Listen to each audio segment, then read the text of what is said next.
കഥയിലെ നായകൻ ഈ ജോർജ് സാറാണ്. ഹായ് ഫ്രണ്ട്സ്, അപ്പൊ വിവരം കെട്ട, നാണം കെട്ട, ബുദ്ധിയില്ലാത്ത, മെഴുകി നടക്കുന്ന മോഹൻലാൽ ഫാൻസ് വെച്ച് ബാക്കിയുള്ള എല്ലാവരും സംബന്ധിച്ച കാര്യമാണ് ലോജിക്കൽ മിസ്റ്റേക്ക് കൊണ്ട് തുടരുമെന്നുള്ള സിനിമയ്ക്കാണ്.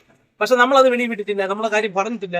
നമ്മൾ ആ സിനിമ OTT ഇറങ്ങിയ ശേഷമാണ് ആ കാര്യം പറഞ്ഞത്. അതുവരെ നമ്മൾ ആ കാര്യം പറഞ്ഞിട്ടില്ല. നമുക്ക് തോന്നിയ മിസ്റ്റേക്ക്, കാരണം ആ സിനിമ മികച്ച സിനിമയായിരുന്നു. ആ സിനിമയ്ക്ക് 99.9% ആ സിനിമയ്ക്ക് പോസിറ്റീവ് ആയിരുന്നു. അതുകൊണ്ട് നമ്മൾ ആ സിനിമയെ കുറിച്ച് നെഗറ്റീവ് പറഞ്ഞില്ല.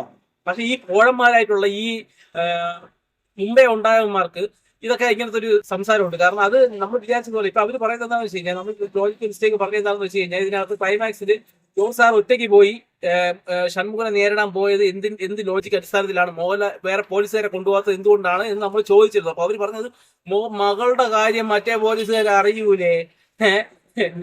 എന്തൊക്കെ ഇത് ജോർജ് സാറാണ്, അല്ലാതെ നീയൊക്കെ വിചാരിക്കുമ്പോഴത്തെ മറ്റേ നസീറിന്റെയും സത്യന്റെയും കാലഘട്ടം അല്ല. ജോർജ് സാർ അതിനനുസരിച്ചുള്ള അത്രയും കപ്പാസിറ്റി ഉള്ള ഒരാളാണ്. അങ്ങേര് വേറൊരാളെ കൊണ്ടുപോകാതെ പോയെങ്കിൽ അത് ലോജിക്കൽ മിസ്റ്റേക്ക് തന്നെയാണ്, അല്ലാതെ ഇത് വെറും ഒരു പോഴനായിട്ടുള്ള ഒരു പോലീസുകാരനല്ല. അത് അത്രയ്ക്കും കാലിബർ ഉള്ള ഒരു CI ആയിട്ട് റിട്ടയർ ചെയ്ത ഒരാളാണ്. അയാള് ഒറ്റയ്ക്ക് മറ്റേ നമ്മളെ നോർമൽ സാധാരണക്കാരന്മാര് പോകുമ്പോൾ അതേപോലെ പോലീസുകാരടുത്ത് പറഞ്ഞു കഴിഞ്ഞാൽ എന്റെ മോളെ കൊല്ലുവോ എന്ന് പേടിച്ച് ഒളിച്ചിരുന്ന് പതുങ്ങി പോകുന്ന പോലീസുകാരനല്ല ജോർജ് സാർ. പിന്നെ സ്റ്റേഷൻ ഫൈറ്റിനകത്ത് എന്ത് ലോജിക്കാനുള്ളത്? സ്റ്റേഷൻ ഫൈറ്റിനകത്ത് ഒരു കാര്യമില്ല. ഒരു തോക്കെടുത്തോണ്ട് വന്നിട്ട് ജോർജ് സാർ കൊണ്ടുവന്നിട്ട് ഒരു തോക്കെടുത്തോണ്ട് വന്നിട്ട് 2 വെടി ഷൺമുഖനെ കൊന്നിട്ട് അവിടെയൊക്കെയുള്ള മേശയും കസേരയൊക്കെ വലിച്ചു പറക്കി എറിഞ്ഞു കഴിഞ്ഞു കഴിഞ്ഞാൽ തീർന്ന കേസേ ഉള്ളൂ സ്റ്റേഷൻ ഫൈറ്റ്. ലാലേട്ടനെ കൊല്ലാനുള്ള അത്രേ ഉള്ളൂ. അതിനുള്ള തോക്ക് പോലും എടുക്കാതെ പോലീസുകാരന്മാർ അവിടെ കിടന്ന് വെഴിയത് എന്തിനാണ്? അത് അപ്പൊ പറയും സ്റ്റേഷനകത്ത് തോക്ക് ഉപയോഗിച്ച് കഴിഞ്ഞാൽ അവിടുത്തെ സാധനങ്ങൾ കേടുപാട് വന്നു കഴിഞ്ഞാൽ പിന്നെ സർക്കാർ പൈസ കൊടുക്കൂല നന്നാക്കാൻ എന്നൊക്കെ വേണമെങ്കിൽ പറഞ്ഞ് ലോജിക്കില്ലാത്ത പൊട്ടന്മാര് പറ്റുന്നത്. വെറും പൊട്ടന്മാര് എന്ന് തന്നെ പറയണം. അതൊക്കെ വെറും പൊട്ടന്മാര്, പോഴന്മാര്. ഇതിനകത്ത് നിന്ന് കമന്റ് ഇടുന്ന കുറെ പൊട്ടന്മാരുണ്ട്, പൊട്ടന്മാര് എന്ന് തന്നെ പറയണം. അപ്പം ഒരു തോക്ക് പോലും എടുക്കാത്ത പോലീസുകാരന്മാരാണ് ഈ തുടരുന്ന പറഞ്ഞ സിനിമയ്ക്കകത്ത് ഉള്ളതെന്ന് പറയേണ്ടി വരും. പറയുമ്പോൾ നമുക്ക് സിനിമയെ കുറിച്ച് ഒരു നെഗറ്റീവ് നമ്മൾ പറയുന്നില്ല. സിനിമ നല്ല മികച്ച സിനിമ തന്നെയാണ്. ഈ പൊട്ടന്മാരായ പോലെ ഫാൻസിന്റെ അടുത്ത് മാത്രമാണ് സംസാരിക്കുന്നത്, അല്ലാതെ വേറെ ആരുടെ അല്ല.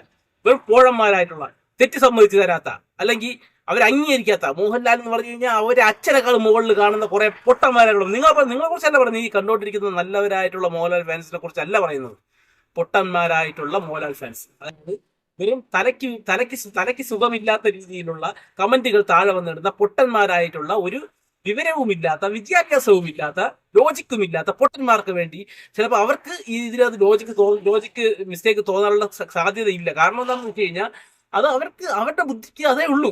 അവരുടെ ബുദ്ധിയിൽ ലോജിക്ക് വെച്ചിട്ടാണ് സിനിമ എന്ന് പറഞ്ഞാൽ മികച്ച സിനിമയാണ്. ഞാൻ എപ്പോഴും പറയുന്നത്. പക്ഷെ അതിനകത്ത് ലോജിക്ക് മിസ്റ്റേക്ക് ഇല്ലാതെ ഒരു സിനിമ എടുക്കാൻ പറ്റൂല.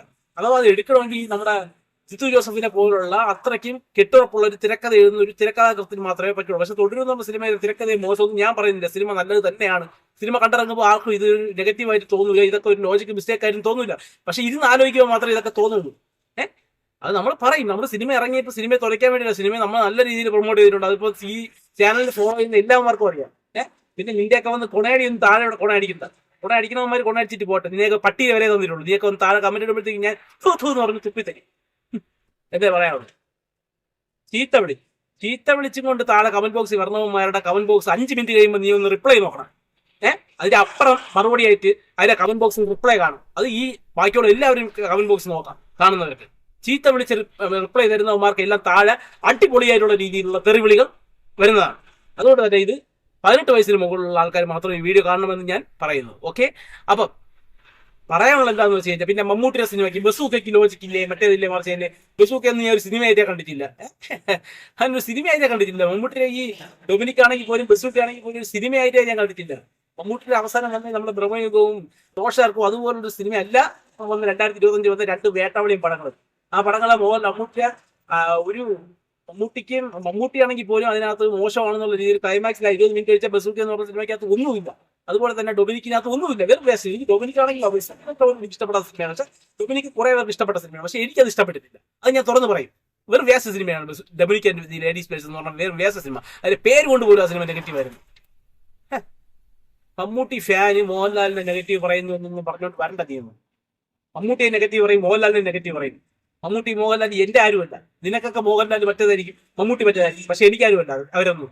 പിന്നെ നിങ്ങൾക്ക് പറയാനുള്ളൊരു കാര്യമുണ്ട്. ഇത് എന്റെ കഥയാണ്. ഈ കഥയിലെ നായകൻ ഈ ജോർജ് സാറാണ്.